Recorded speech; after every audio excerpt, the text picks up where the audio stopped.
मजबूती देने वाले भारत के महान वैज्ञानिक डॉक्टर विक्रम साराभाई का जन्मदिन है। मैं हृदय से विक्रम भाई को याद कर उनको समृद्धि श्रद्धांजलि देना चाहता हूं।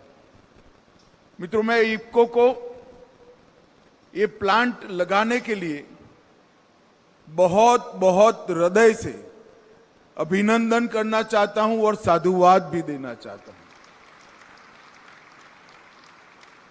क्योंकि तरल उर्वरक मल्टी डायमेंशनल फायदा देश के अर्थतंत्र और कृषि क्षेत्र को देने वाला है। तरल उर्वरक से, नैनो डीएपी तरल से, नैनो यूरिया तरल से हमारी धरती माता संरक्षित होगी। इसके अंदर केमिकल का जहर नहीं घुलेगा, इसकी उर्वरकता बरकरार रहेगी और आने वाले दिनों में जो किसान धरती की उर्वरकता कम होने का एक बहुत बड़ा चैलेंज फेस कर रहा है, वो चुनौती से उसको मुक्ति मिलेगी। क्योंकि इफ्को नैनो डीएपी तरल वो जमीन के अंदर नहीं जाता है, पौधे के ऊपर ही रहता है, जिससे डीएपी का फायदा तो होता है मगर भूमि संरक्षित रहती है। इससे पानी भी प्रदूषित नहीं होगा, उत्पादन जस का तस नहीं रहेगा बल्कि बढ़ेगा, दाम में किफायती रहेगा, सरकार का सब्सिडी का बोझ कम करेगा और सबसे बड़ी बात है इंपोर्ट को कम कर भारत को यूरिया और डीएपी के क्षेत्र में आत्मनिर्भर भी बनाएगा। अब भला एक ही काम करने से इतने सारे फायदे हो तो इफ्को को करना चाहिए या नहीं करना चाहिए? और मैं सच अर्थ में मेरा बहुत बहुत प्रसन्नता इस मंच से व्यक्त करना चाहता हूं कि इफ्को ने न केवल दुनिया भर में सबसे प्रथम नैनो फर्टिलाइजर की शुरुआत भारत में करी और यहां पर फर्टिलाइजर के क्षेत्र में भारत को आत्मनिर्भर बनाने का जो मोदी जी का लक्ष्य है, इसकी बहुत बड़ी मजल ये तरल फर्टिलाइजर के माध्यम से आने वाले दिन में हम काटने वाले हैं। उचित क्वांटिटी में और उचित दाम से जब उर्वरक मिलता है तो निश्चित रूप से किसान की समृद्धि बढ़ती है। और मैं मानता हूं कि इस देश को मोदी जी के नेतृत्व में फिर से एक हरित क्रांति की जरूरत है, मगर ये हरित क्रांति अलग प्रकार की होगी। सिर्फ उत्पादन उसका लक्ष्य नहीं होगा। वो दिन चले गए कि गेहूं और चावल को विदेश से लाकर हमारे लोगों को खाना पड़ता था। आज हमारे वैज्ञानिकों के परिश्रम से, कई सरकारों के लगातार प्रयास से और अंत में 9 साल से मोदी जी के वैज्ञानिक आयोजन से अन्न के क्षेत्र में भारत आत्मनिर्भर बना है। परंतु जब मैंने कहा कि एक नई हरित क्रांति की जरूरत है, वो हरित क्रांति का डायमेंशन होना चाहिए। दुनिया भर को प्राकृतिक खेती का रास्ता भारत ने बताना है, तो प्राकृतिक खेती की हरित क्रांति करनी है। मूल्य संवर्धन, किसान को अपनी उपज का दाम ज्यादा मिले और 1 एकड़ के अंदर ज्यादा से ज्यादा उपज वो ले पाए, इस प्रकार की हरित क्रांति की जरूरत है। और ऑर्गेनिक प्रोडक्ट जो हमारा किसान, भारत का किसान उत्पाद करेगा, वो ऑर्गेनिक प्रोडक्ट का विश्व भर में बाजार ढूंढकर विश्व भर से संपत्ति भारत में लाने का काम ये हरित क्रांति ने करना है।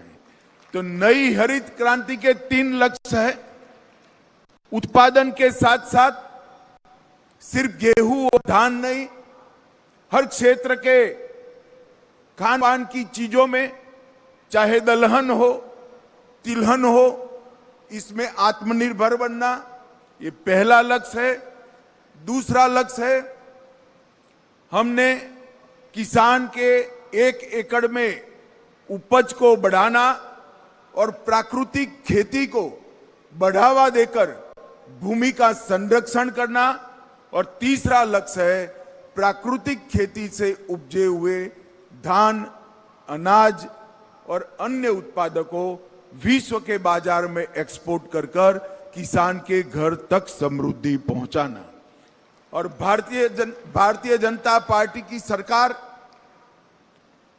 नरेंद्र मोदी सरकार, ये तीनों लक्ष्य को समर्पित सरकार है। मोदी जी ने जो सहकारिता से समृद्धि का सूत्र दिया है, वो सूत्र को साकार करने के लिए सहकारिता मंत्रालय ने 3 मल्टी स्टेट कोऑपरेटिव सोसाइटी की स्थापना की है।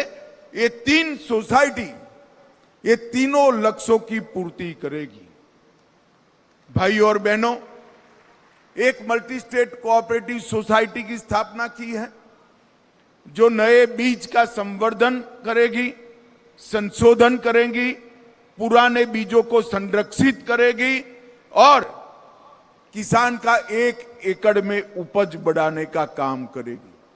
और मैं बताना चाहता हूं, अवस्थी यहां बैठे हैं, वो बीज की सोसाइटी का फाउंडेशन डालने का जिम्मा हमने इफको को दिया है कि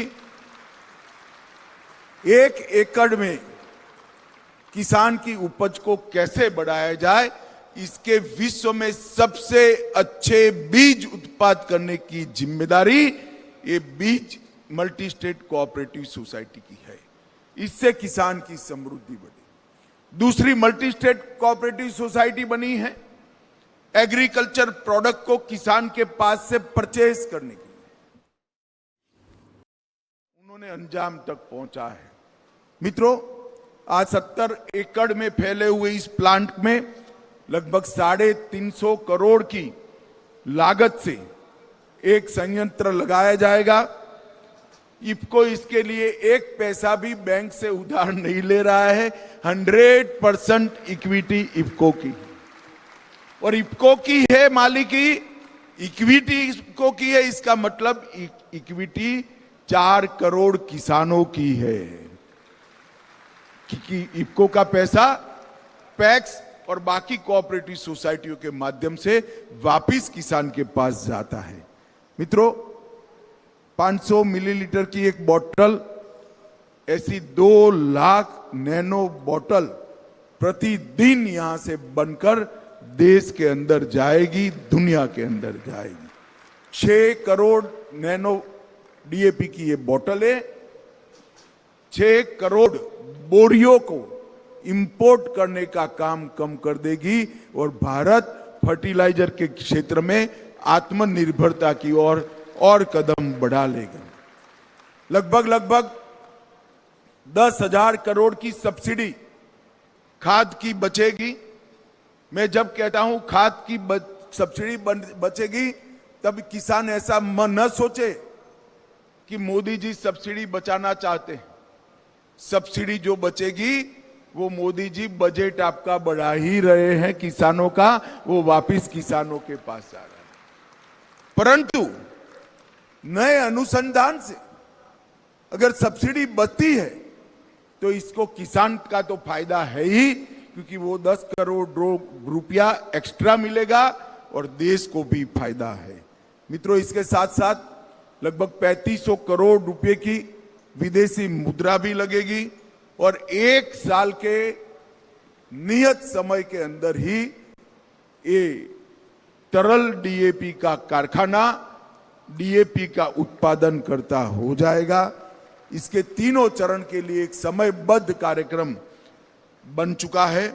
प्रिपरेशन रिएक्टर, फॉर्मुलेशन रिएक्टर, और छानने की प्रक्रिया, ये तीनों ढंग से टाइम बाउंड मैनर में इफ्को ने डिजाइन करे हैं। और इफ्को का जो इतिहास है, इससे मुझे भरोसा है कि 1 साल के अंदर ही एक कारखाना तरल डीएपी का उत्पादन करता हो जाएगा। ये प्लांट जीरो लिक्विड डिस्चार्ज के आधार पर बनाया गया है, जिससे पर्यावरण की भी सुरक्षा होगी और इससे फर्टिलाइजर के दाम में भी कमी आएगी। मित्रों, कोऑपरेटिव सेक्टर फर्टिलाइजर के उत्पादन और फर्टिलाइजर की बिक्री में भारत का, हमारी कृषि क्रांति का एक मजबूत पिल्लर बनकर खड़ा है। और आज वो पिल्लर ज्यादा स्ट्रेंथन होगा, ज्यादा ताकतवर होगा, इसका मुझे पूरा भरोसा है। मित्रों, मोदी जी ने सहकार से समृद्धि के मंत्र को साकार करने के लिए पैक्स से लेकर एपेक्स तक हर क्षेत्र के अंदर बदलाव करा है। सबसे बड़ा बदलाव पैक्स को मल्टी डायमेंशनल करने का है। आज जो हजारों पैक्स के भाई मुझे सुन रहे हैं, मैं आपको बताता हूं, आपके बायलॉज को बदलिए। आपकी राज्य सरकारों ने इसको स्वीकार कर लिया है।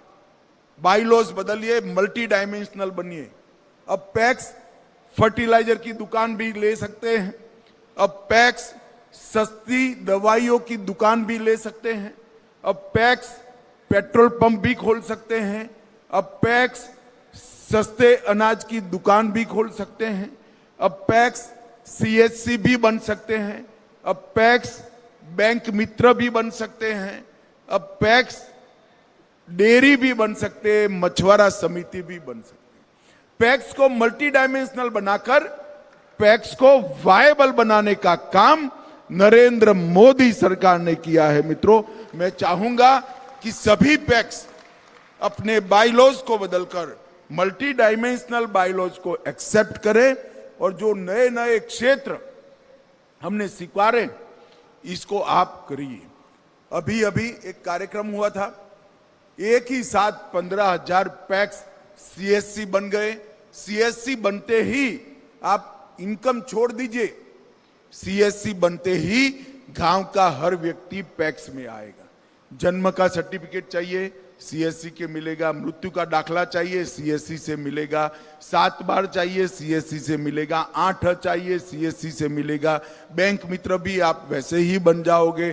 तो दूर की बैंक से अपना पैसा उठाना है, कैश निकालनी है, तो सीएससी से मिल। ये ढेर सारी सुविधाएं पैक्स में उपलब्ध होते कि ही ग्रामीण अर्थ केंद्र का केंद्र हमारा पैक्स बन जाएगा। प्राइमरी एग्रीकल्चर कोऑपरेटिव सोसाइटी बन जाएगी। पैक्स के मित्रों से का मैं आह्वान करना चाहता हूं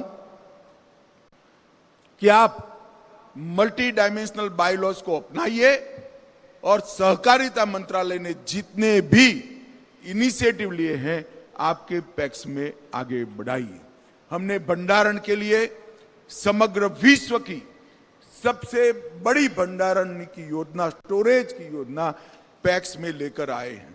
इससे आपके तहसील की सस्ता अनाज की दुकान पर जितना गेहूं चाहिए, वो आपके तहसील से ही परचेज कर आपके तहसील में ही स्टोर करना है और वहीं से ही वो गेहूं गांवों में चला जाएगा।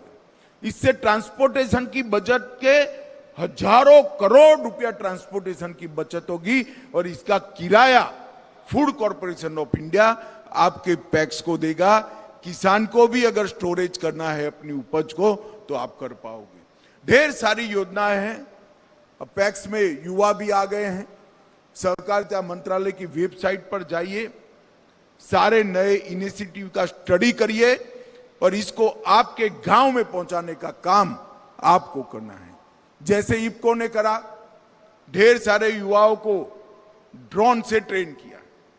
ड्रोन से ट्रेन करते ही किसान के खेत के अंदर एक तरल फर्टिलाइजर का छिड़काव करने के लिए ड्रोन ही आपके खेत की डिजाइन के हिसाब से छिड़काव कर देगा। आपका पैसा भी बचेगा और स्पेसिफिक जगह पे छिड़काव होने से फर्टिलाइजर की बचत भी होगी। इस प्रकार के कई इनिशिएटिव कोऑपरेटिव मंत्रालय ने लिए हैं। मेरा सभी किसान भाइयों से करबद्ध निवेदन है कि पैक्स को जीवित करिए, पैक्स को बढ़ाइए। हमने लक्ष्य रखा है कि 3 लाख नए पैक्स आने वाले 5 साल के अंदर रजिस्टर्ड कर हमारा कृषि फाइनेंस का जो स्ट्रक्चर है उसको हम एकदम मजबूत करेंगे। कृषि उपज के वितरण का जो स्ट्रक्चर है इसको एकदम मजबूत करेंगे और नई हरित क्रांति के बीज बोने का काम हम करेंगे। मित्रों, फिर से एक बार इफ्को के chairman Shri Awasthi, MD IFFCO Shri Dilip Sanghani chairman साहब, पूरा बोर्ड और सभी इफ्को के परिवार के 35,000 से ज्यादा सदस्यों को मैं बहुत बहुत शुभकामनाएं और साधुवाद देकर मेरी बात को समाप्त करता हूं। वंदे मातरम, भारत माता की। तो केंद्रीय गृहप्रधान અને સહકારિતા પ્રધાન અમિત શાહે કંડલા ઇફકોના નેનો ડીએપી પ્લાન્ટનું ભૂમિપૂજન કર્યું અને કહ્યું કે ભારત દેશ હવે કૃષિ ક્ષેત્રે એટલો જ આગળ વધશે, સાથે જ તેમણે આત્મનિર્ભર ભારત અભિયાનને આ નેનો ડીએપી વધુ મજબૂતાઈ આપશે તેવો દાવો પણ કર્યો છે અને દેશને ફરીથી એક વખત હરિત ક્રાંતિની જરૂર હોવાનો પણ અમિત શાહે ઉલ્લેખ કર્યો છે। તેમણે કહ્યું કે હવે ઘઉં ચોખા વિદેશથી લાવવાની જરૂર નથી પડી રહી।